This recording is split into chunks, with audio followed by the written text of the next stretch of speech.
We are currently repiling the wood because we have down here 1 year dried wood and here kind of new wood from the summer, and we need to bring the old wood in the back and well, no, the old wood in the front and the new wood in the back, because winter here in Podkarpackie in the southeastern of Poland is knocking at our doors and it's getting freezy. But that's not what I want to talk about today. What I would like to do today is I would like to share with you a couple of my favorite Lightroom tricks. And as a photographer, you may have come around Lightroom already, and if not, I highly recommend to check it out. My first trick is that whenever I go shooting and come home with a lot of frames, while importing the files into Lightroom, I use the set as rejected option, because it gives me at the time of import already the possibility to kind of keep my Lightroom folders clean. Because if I wouldn't do that, after a while I would end up with a couple of thousand files, and it would be a very frustrating process to go through after a month and delete everything I no longer want. Yeah, and this is how you do it in Lightroom. You simply open Lightroom, you input all your files, and then you just, with the shortcut X, you flag all the images you no longer want, set as rejected. I took a couple of shots of ravens flying over, and I decided to not keep them. This one I'm going to keep, this one as well. This one I'm going to delete. No, maybe not. So if you already flagged it with X, you can unflag it with U like uniform to remove the flag. And here a couple of golden eagles, so I keep them. Yeah, I think that's pretty good. So what I need to do now is I just hit the command backspace shortcut combination, which gives me the selection of the all flagged to be rejected images, and now I have the possibility to either delete them from disk, which means you delete them entirely, or just remove them from the catalog, meaning they will remain on the disk but no longer appear in your Lightroom catalog. I'm not going to do that now. I hit only cancel, which means the images will remain, the flags will still remain. I quickly undo the flags by removing them with U. And that's it. It's a great way to organize your folder at the very early stage, and it helps you to become more organized the more and more you take pictures. So that was tip number one. My trick number two is to use quick selections. Quick selections is an awesome way to select a couple of images into a quick selection for any kind of purpose. For example, if you want to select a couple of images later for social media, to put it on your website, maybe to do a little tutorial and work on the pictures, which we will do today. So I highly recommend to use quick selections. Good. So to add images to quick selections, you simply highlight one image, and then you use the shortcut B like Bravo to add it to the quick selection. So I add this guy here, I add this guy here, I add this guy here, I also add this guy here. Maybe this not. So to remove it from the quick selection again, you just hit again B, so you can see remove from quick selection. And then maybe I also add this raven. Now, to go to the quick selection, you simply use the shortcut combination Command Bravo, Command B. That brings you to the quick selection, and you can go back again using Command B, so you can flip between quick selection and the regular folder. The great thing about the quick selection is that you can see I added all the images from the folder wildlife into the quick selection. But I also can go to people and just add a couple of images from the people folder, and maybe I also go to family and I take this silly picture of Turbo where I added a helmet to it, and I added to the quick selection. and maybe of Maya using my 500mm lens. And now I go with Command B to the quick selection, and you can see I have now images from different folders in one quick selection, which will help me now to kind of work on these pictures. It's a great way if you have a presentation, or as said, if you maybe want to select a couple of images for social media that you then are going to kind of work on in a batch or whatsoever. And then simply to remove it from the quick selection, as we did before, you simply hit B again, which will just remove the image from the quick selection. I remove turbo as well, and the ones you can also obviously select multiple images, remove them at the time. It's really a great way to organize yourself a little bit better. Then my third trick of the day is to play around with the crop overlay tool. The crop overlay tool is, you may be familiar with the crop overlay tool, but it can do much more than you believe. And I go by the pattern Rolex, and I explain it to you why I do that. To play around with the crop overlay tool, I'm picking an image of the quick collection we just added before, double click on it to enlarge it, and we see a red star chasing a fly. Looking at the image, that's definitely something I would like to crop. I told you before the pattern Rolex, and each of the initials stands for a shortcut we're going to use as a function, and I use these little mnemonics because I get older and I tend to forget stuff. So when I use those little hooks, I don't need any cheat sheets, no nothing. So the first letter of Rolex obviously is R, like Romeo. If you hit R, you can see that you pull up the crop overlay, and you can start cropping now. So maybe I crop it like that, maybe change the angle a little bit. That maybe doesn't look like too bad. I hit R again, and now I have cropped the image. So if you're a user of Lightroom, you probably know this feature, and you're asking why the heck I'm telling you that. And the good reason is that the crop overlay tool is much more than what I just showed you. That's kind of just a little tiny bit of it. The second letter of Rolex is O, like Oscar. If you hit O, you actually can change the pattern of the overlay. And how cool is that? So before we had the rule of thirds, but if you hit O and you keep hitting O, Lightroom gives you different kind of patterns that you can use for your cropping, which is great because you not always want to go by the rule of thirds. Sometimes you would like to go by the golden spiral. Sometimes you would like to do something else. So by hitting O, just go through and see which pattern fits best for which image. So the third letter of Rolex is H, like hotel. If you hit H, you actually can still having the crop overlay, but you blend out the pattern, which is great because I've cropped my image now as I would like to have it. And if I remove the overlay, then it gives me a much better idea how it looks like, or how it will look like at the end. So with H, you add and remove by just pressing H the pattern that the overlay gives you. So the fourth letter of Rolex is L, like Lima. Every time when I crop something, or while I'm cropping something, I maybe would like to show, or I would like to look how the image will look like cropped, but I don't want to go yet into the full crop mode. So I'm using L to get the light box. So you can see now part of the background is kind of blurred out now, or like overlaid, not blurred out. And if you hit L again, it's completely darkened out. And it's a great thing because now I can see how the cropped image will look like at the end. So I'm hitting L again to get back.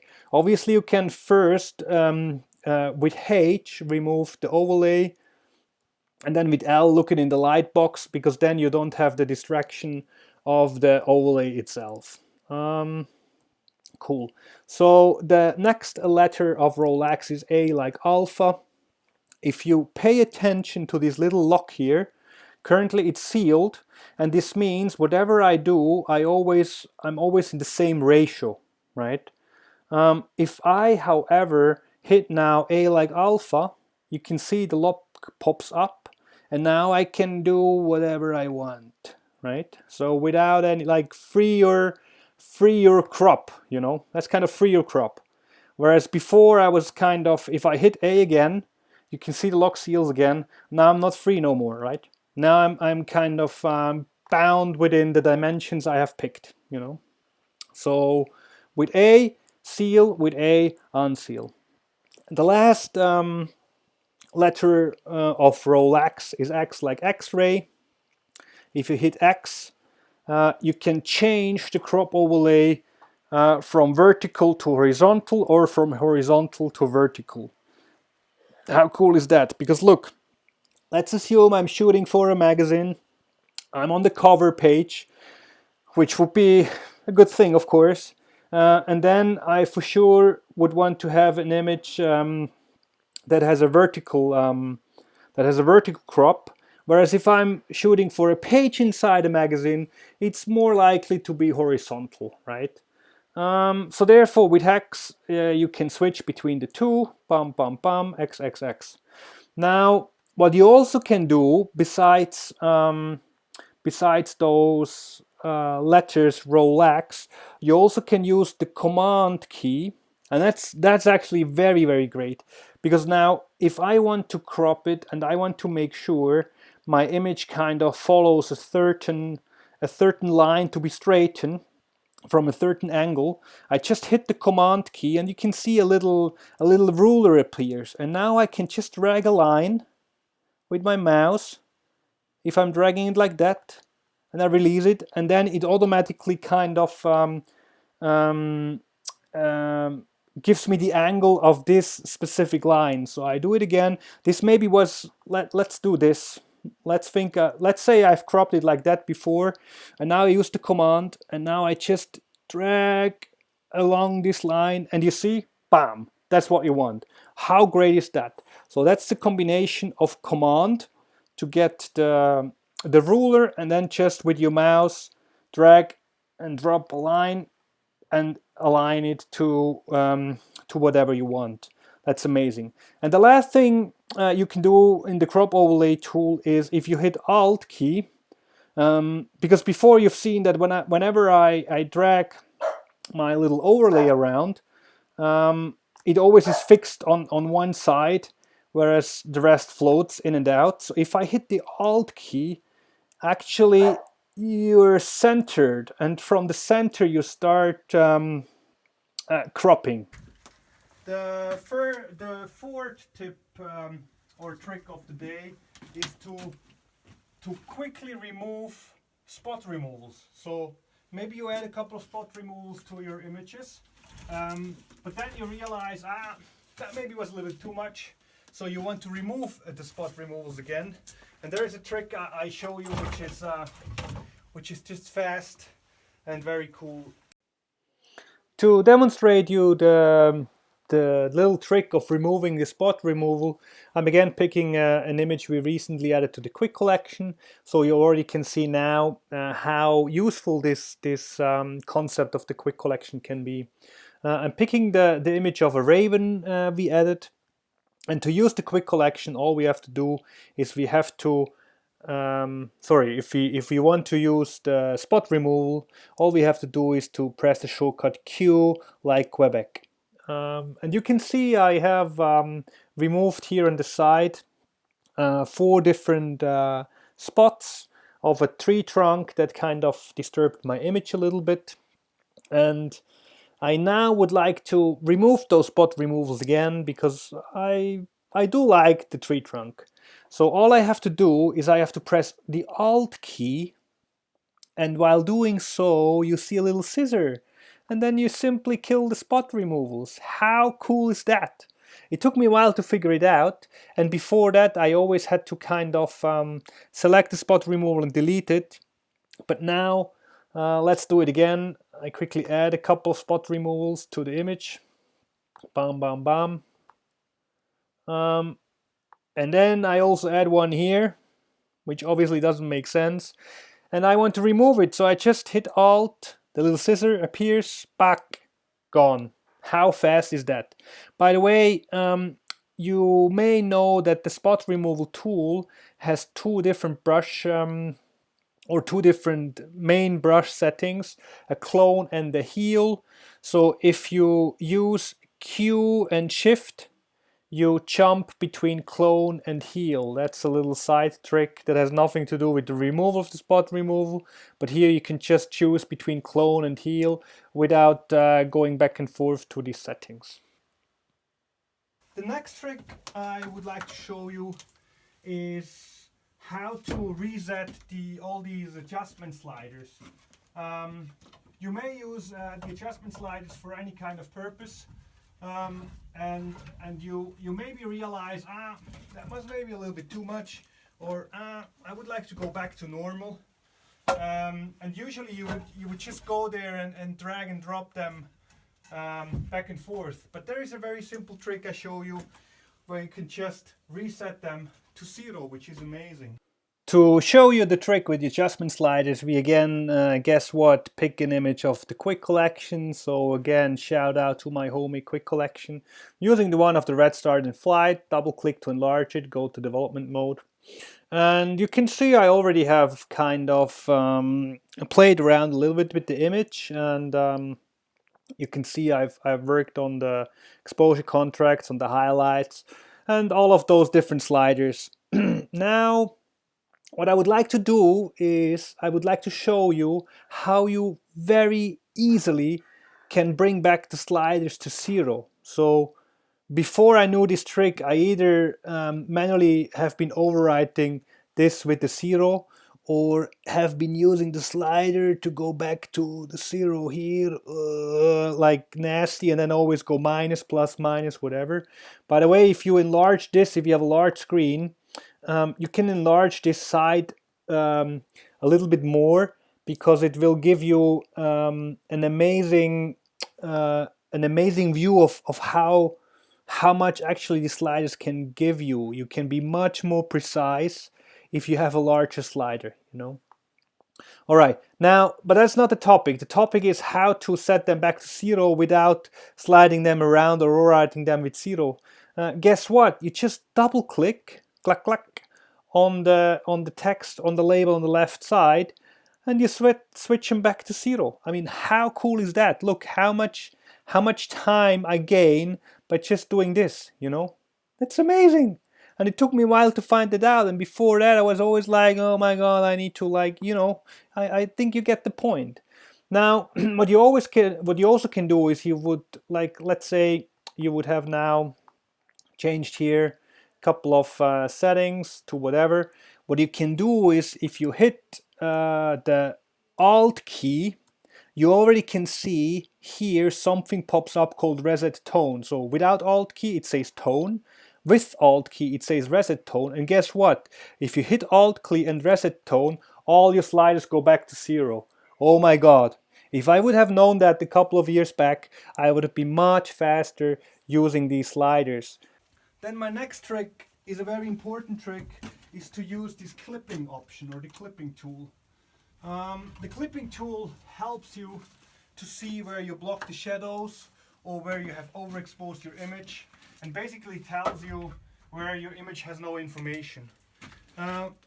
In my eyes, that's important for two different reasons. Reason number one is that you obviously see while post-processing where you shouldn't go darker or where you shouldn't go brighter. That's the one thing, just for post-processing reasons. But the other thing is really to get better as a photographer. But you can see, if you import the photo into Lightroom and then use the clipping tool, you immediately see where you're overexposed or underexposed, and it tells you kind of how to do it better next time, you know. Because what we want to usually, not always of course, but what we usually want to avoid kind of is to under or overexpose our image. So the clipping tool is a great source of information to tell you that. To play around with the clipping tool, we're choosing the image of an incoming mallard. And to pull up the clipping tool, we simply hit the shortcut J like Juliet. Juliet. And you already can see that this image is widely overexposed. You can see a lot of red areas here, and all those reds means we have kind of overexposed the image, and the red areas will contain no information. That's usually a bad sign of an image. If you would like to now get more detail to the background of this already kind of wasted image in a way, you would want to bring down the lights a little bit, which of course makes also the mallard maybe a little bit darker, which you would not like to have, but at least you get a little bit of background to the image and you save a little bit of it. The problem here was I was shooting against backlight on a cloudy day where anyway not a lot of light was available. So the mallard by nature has a darker body, and in order not to be too dark, I had to overexpose the image, which resulted in a very overexposed background and a naturally exposed mallard. So that's the reason why this image turned out a little bit shaggy, obviously. So the clipping tool tells me now how much I can go in post-processing, but it also tells me what I could have done better in such a situation. And obviously, on a cloudy day where not a lot of sunlight is available, it would have been maybe a good idea to just, instead of shooting against the sun, shooting with the sun. You know, that would be one of the lessons that I would learn out of this. Clipping tool obviously also works for the block shadows, not only for the overexposed areas. And for this, I'm choosing another image of a hooded crow, one of my favorite birds at all. And you can see the blue areas now are the areas where the hooded crow is kind of, or where the hooded crow has blocked shadows. Also no information there, and this kind of kills a little bit the image. If I remove the clipping tool, you can see I hardly can see the eye. I still see a little bit, and I hardly can see any details on the feathers here. And the reason here again is I was shooting against the light, which gives, of course, in this situation, an amazing bokeh with all the light being reflected on the wet leaves on the ground, but it left my crow a little bit too dark.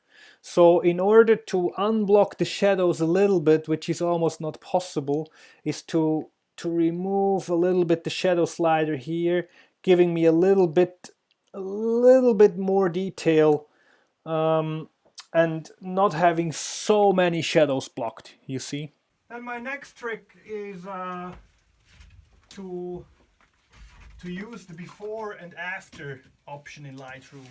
And believe it or not, it took me a while to figure out that this really exists. And before that, I always did go back, resetted all my adjustments, or I created a virtual copy.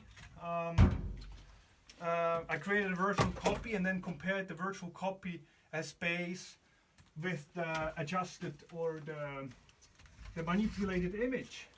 But Lightroom has given us this wonderful option of before and after, which you simply can compare your image.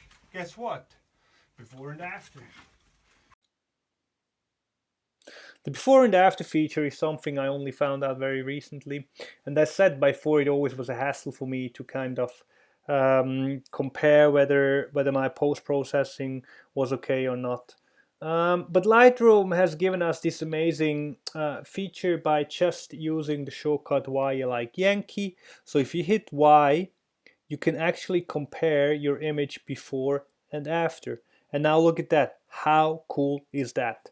So on the left side it says before, on the right side it says after, meaning obviously on the right side is my post-processed image, whereas on the left side you can see the Raven in flight as shot. That's the image we also have used for the spot removal. So you can see here, this was the tree we have been talking about that we have removed with the spot removal tool.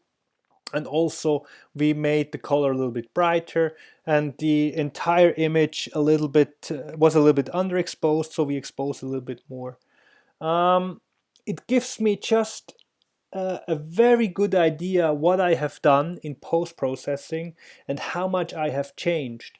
And that's important for two reasons. One, I can see my progress. Second one is I can find out whether I, as a photographer, start shooting the images I like to shoot. Because at least for me stands that I would like, in wildlife mainly, shoot images and later not kind of do a lot of post processing, but whatever comes out of camera should be okay. And this before and after tells me whether I have been good at it or not. So if we look at this image of Turbo, for example, in the before and after mode, and obviously Turbo is not wildlife. Well, he's a wild dog, but he's not a wildlife. You can see I only worked a little bit with the shadows in his face, so I made him a little bit lighter. He's also, you can see by the background that this is also shot against the light, and his face was a little bit too dark. So by adding a little bit more, or by removing a little bit more shadows, his face got a little bit brighter. But not a lot of post-processing actually has been done, which tells me as a photographer I have taken here I've taken kind of the good measures. I mean, we're not talking about composition here, that his ear almost falls off the frame and that his feet are cut off and stuff. We only talk really about now how much post processing was necessary and how much not.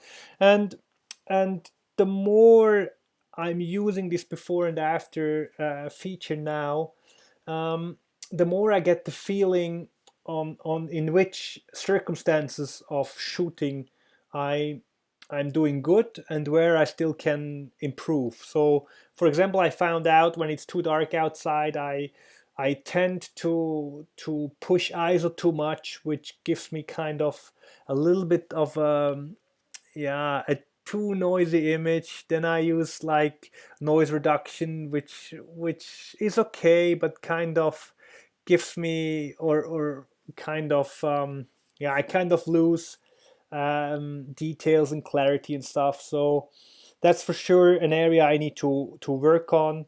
But also in other life situations, I realize where I'm doing good and where I'm doing not so good. So great tool, before and after, highly can recommend it. Just use Y like Yankee to pull it off and on. So these were my 7 Lightroom tricks for the day. And since you have been so patient with me looking at restapling with me and restapling with me all the wood, I give you one bonus trick, which is to use presets and plugins. Sorry guys, no more bonus trick. Wife's calling, need to go cooking. Has been a long day of repiling the wood and doing some other garden work, preparing ourselves for the winter. Highly appreciate you being with me, looking at my Lightroom tricks, and I promise you I will get to the presets and plugin in another video, so keep tight. Cheers.